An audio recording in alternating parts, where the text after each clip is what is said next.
목사님들도 많은데 제가 설교 40분 요청을 받고 참 준비하는데 고생을 많이 했습니다. 무슨 말씀을 전해드릴까? 바쁘신지 오셨으니까 어쨌든 하나님께서 기뻐하시고 우리 대한민국이 크게 발전 성장한 데 여러분이 밑거름이 되고 앞으로 공산당 때려부시는 데 앞장서는 여러분 되시길 주의 이름으로 축원합니다. 제가 평소에 존경하는 우리 조갑재 선생님이 저희 계시고 또 국민인권본부의 서정갑 선생님 이 위원장님 많이 계시고 좋은 대한민국 잔치가 될 걸로 믿습니다.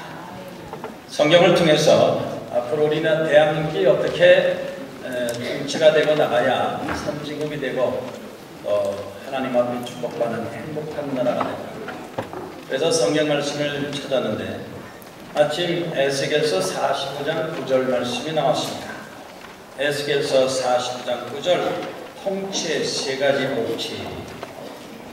그래서 앞으로 우리 대한민국이 지금까지도 축복을 많이 받았지만 앞으로 더 발전하는 나라 되기 위해서는 성경 말씀을 통해서 우리가 배워야 되겠다 하고 생각합니다. 우리 대한민국은 역사적으로 보면 축복받은 나라입니다. 인정하십니까? 우리 대한민국은 대단한 나라입니다. 대박친 나라입니다. 세계에서 우리 대한민국 존경한 나라들 많습니다. 그런데 대한민국이 하나님의 축복받아서 감사하지만 그러나 대한민국이 있기 전에 대한제국이 있었다는 것도 생각해야 되는 것입니다. 대한민국과 대한제국이 비슷한 것 같지만 그러나 대한제국은 고종, 조선 26대 왕 고종이 세운 나라가 바로 대한제국이 아닙니까? 을림의 사변과 하관 파천을 일으켜서 러시아 본관에 옮겨갔다가 항공하여 연호를 황제로 바꿔서 1897년 10월 12일 고종은 황제 즉위식을 하고 국호를 대한제국으로 만들었습니다. 그래서 이 시 조선 왕조가 끝나고 앞으로 대한제국이 되어서 세계 만방에 큰 나라를 세우겠다 하고 뜻을 펼쳤으나 13년 만에 대한제국은 결국 일본의 식민지가 되고 한일합병 조약을 맺게 됐습니다.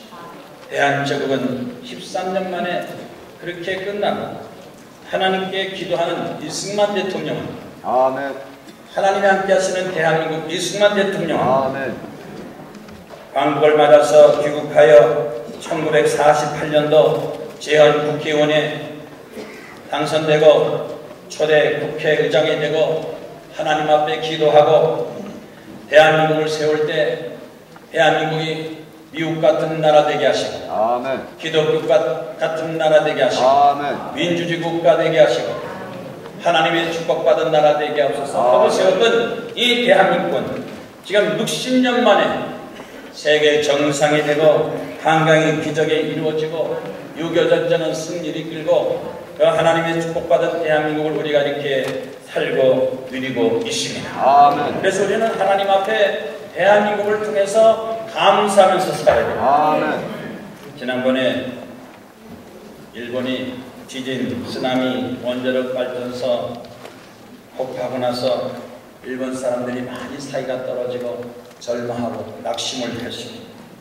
그래서 전 세계에서 일본을 위로하고 또 후원도 했었는데 최근에 오늘 아침 기사를 보니까 그동안 일본하고 상계했던 모든 기업이나 가게, 장사터가 다시 일본 관광객이 한국으로 막 몰려들어와서 원유 회복을 대한민국에서 하겠다.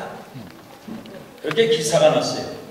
낙심하고 절망하고 상처받았던 일본 사람들이 특히 젊은 층들이 한국에 와서 한국 발전을 보고 새로 희망을 가지고 원정 와서 한국에서 배우겠다. 그래서 지금 일본 사람들이 동경이나 백화점 쇼핑에 들어와서 한국에 대한 한국 축복과 원기를 받겠다고 일본 사람이 많이 왔다는 기사가 났습니다. 아멘.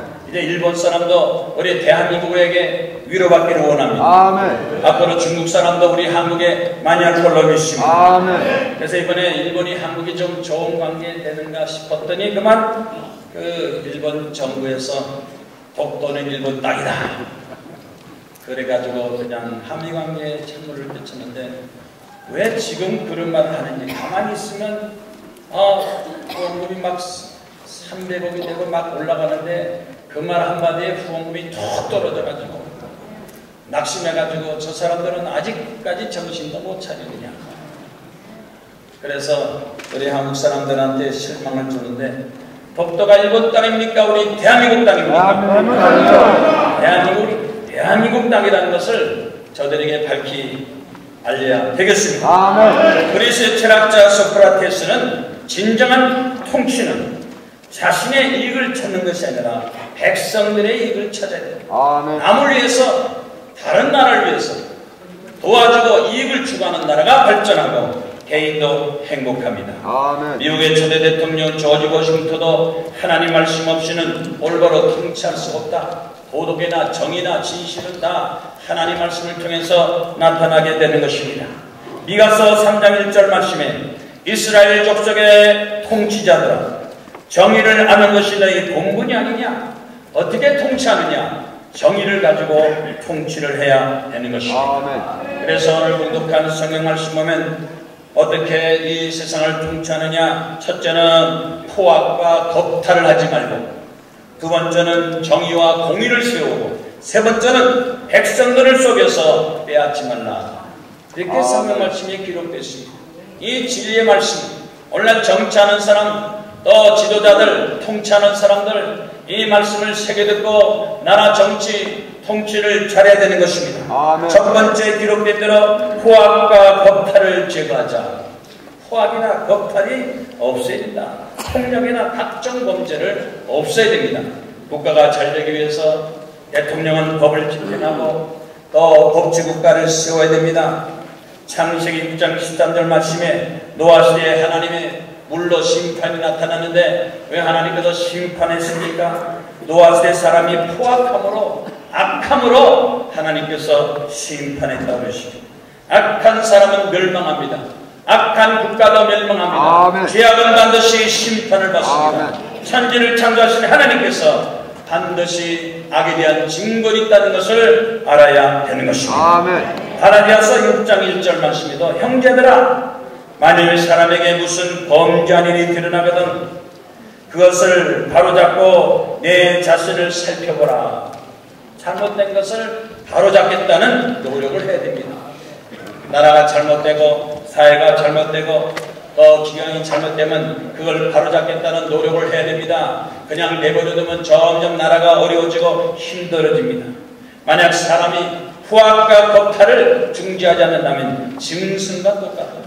그래서 러시아의 톨스토이는 사람과 짐승이 뭐가 다르느냐? 사람에는 정의가 있지만 짐승에는 정의가 없다는 것입니다. 폭력이나 포악이나 이런 것이 없어집니다. 경찰청에서 발표한 바에 의하면 폭력과 폭행, 특히 가정에서 폭행이 있고 또 직장과 사회에서 폭행이 있고 사회가 폭행이 있어서 이 포악과 폭행을 없애야 된다. 가장 중요한 것은 가정의 폭행이 사회 폭행이 되고 사회 폭행이 국가까지 폭행이 돼야 된다는 것입니다. 그러므로 가정의 폭행을 막기 위해서는 먼저 부모와 자녀관계도 중요하지만 특히 부부관계가 아주 중요합니다. 부부가 사이가 좋아야 가정들도 안정이 되고 가정이 잘 돼야 사회도 발전하고 국가도 좋지 않겠습니까? 어느 가정에 부부 사이가 자꾸 다툼이 있었는데 그 이유가 뭐냐? 아내가 밖에 나가서 자꾸 쇼핑해가지고 이 쇼핑 중독증에 걸려가지고 자꾸 카드를 입고 그러니까 남편이 이것 때문에 신경 쓰고 야단해도 도대체가 낫지를 못합니다. 그래서 한 번은 아내가 또 백화점 갈 때 남편이 백화점까지 따라갔습니다. 아내가 백화점 갔을 때 남편이 따라갔습니다. 따라가서 아내 손을 꼭 잡고 어디 들어가면 어디 들어가 탁 잡아서 땡기고 또 땡기고. 근데 마침 아내가 가게에 들어갔대요. 들어가서 이렇게 물건을 살라고 그러니까 남편의 손을 붙잡았는데 정원이 그랬다. 아이고 어쩌면 그렇게 부부 금이실이 좋습니까? 이렇게 사이 좋은 사람 처음 봤습니다. 내게 백화점 오면 친하던 사람도 각자 돌아다니는데 여긴 떨어졌다가도 들어오니까 손을 꼭 잡았어. 그래서 정원이 그랬대요. 너무너무 부럽습니다. 그랬더니 남편이 하는 말이 우리 집사람 충동 구매를 막는 방법은 이거밖에 없습니다. 손을 꽉 잡으면 여자가 순간적으로 잊어먹어서 충동 구매를 잊어버린다는 거예요. 그러니까 혹시 여러분 아내나 여자들이 쇼핑 중독자에 빠진다면 그냥 혼자 백화점 가게 보낼 겁니까? 따라가야 됩니까? 따라가서 어떻게 해야 돼요? 손을 꼭 잡고 있다가 들어가려면 확 잡아서 아이고 아야 하는 순간에 다 잊어먹어. 무엇을 해결하든지 간에 지혜롭게 해결해야 됩니다. 요 미성년들 범죄가 점점 많아서 갈수록 미성년자가 포악해지겠다. 각종 범죄가 커지고 있다. 또 그뿐만 아닙니다. 동아일보 기사를 보니까 어느 기업의 노조 전임자들 230명이 일도 안 하고 출근도 안 하고 회사에서 몇백만 원씩 받아먹고 수백억씩 먹는 그 일도 안 하는 노동자들이 있다. 이 노동자 문제, 불법 노조 문제 이거 해결해야 됩니다. 한국 경제활보로 되기 위해서는 법을 지키지 않고 기업들의 모든 노동력을 착취하는 이 불법 노동자 문제를 해결해야 됩니다. 강성노조, 불법 노조들이 파업을 하고 나서 마지막 몇 년 지나고 나니까 회사가 어려워지고 생활 어려워지고 마지막 그들이 후회합니다. 그래서 조선일보 기사 보니까 어느 노조위원장이 몇 년 전에 공장 정보 파업한 것을 후회한다. 조합원들도 후회합니다. 회사를 살려야 자기도 잘 살고 일거리가 있는데 한순간에 그들은 자기 생각만 하고 노조들의 이익만 추구하기 위해서 회사 기본을 파괴하고 법을 안 지키고 기업인들을 골탕 먹인 것이 결국 고스란히 자기들한테 다 들어오고 결국은 해고자가 많아지고 더 기업이 어려워지니까 지나고 나서 뒤늦게 생각하니까 불법 공장 정보 파업을 후회한다 그랬습니다. 우리는 우리 대한민국의 모든 폭력 행위를 없애야 됩니다.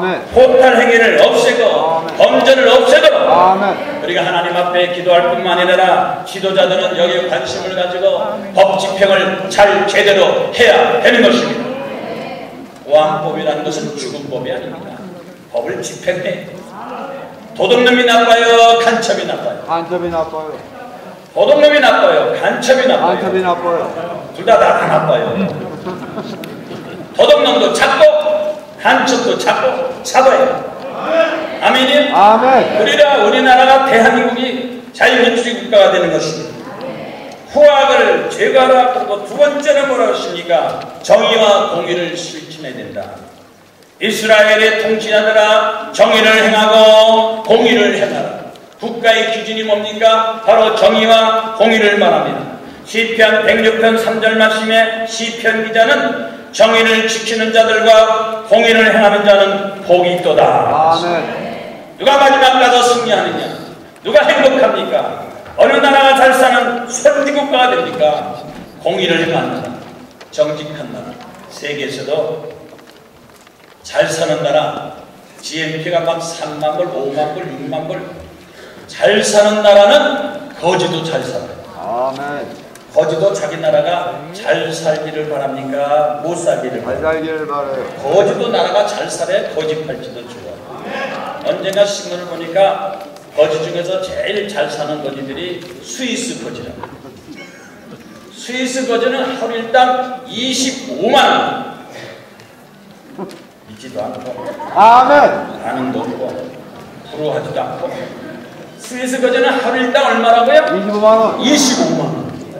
그래서 이 편이 거지, 스웨인 거지, 주변 거지가 용돈 떨어지면 전부 다 스위스 가서 일주일만 돌아다니면 한 달 생활비가 나옵니다. 아멘. 우리 한국 거지는 얼마인가 하고 신문 보니까요 5만 원에서 7만 원. 중국 거지는 2만 원, 3만 원. 인도 거지는 200원. 나라가 못 살면 거지도 못 살아. 전부가 다 잘 사는 나라를 만들어. 아멘. 앞으로 우리 대한민국 잘 사는 나라 위해서 우리가 노력하고 기도하고 아멘. 정의를 지키면 우리 대한민국이 잘 잘 사는 나라 될 걸로 믿습니다.